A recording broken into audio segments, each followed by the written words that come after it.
আজ সোমবার, আজ থেকে পরপর 3 দিন মিঠাইয়ের মর্নিং স্কুল পরীক্ষার জন্য। মানে 6টা 25 নাগাদ ওকে আমাকে গাড়িতে তুলতে হবে। সকাল সকাল যাতে কম সময়ে খুব তাড়াতাড়ি একটা হেলদি টেস্টি টিফিন তৈরি হয়ে যায়, তাই জন্যই একটা বাটিতে নিয়ে নিয়েছি 3 চামচ ওটস গুঁড়ো, একটা ডিম ফাটিয়ে নিলাম, এর মধ্যেই গ্রেট করা 2 চামচ গাজর দিয়ে দিলাম, ক্যাপসিকাম কুচি, পেঁয়াজ কুচি দিতে পারলে আরও ভালো হতো, কিন্তু সময়ের অভাবে শুধু গাজর দিয়েই কাজটা সারলাম।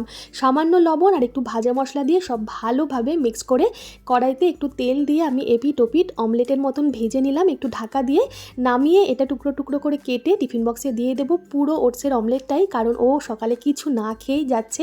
এটা খেলে ওর পেটটা ভরা থাকবে। একটু টমেটো সস দিলে আরও ভালো লাগতো, কিন্তু রোজ রোজ টমেটো সস দিতে চাইছি না, পরপর কয়েকদিন খেয়েছে।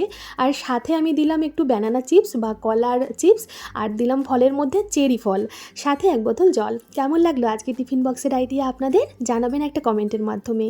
ধন্যবাদ।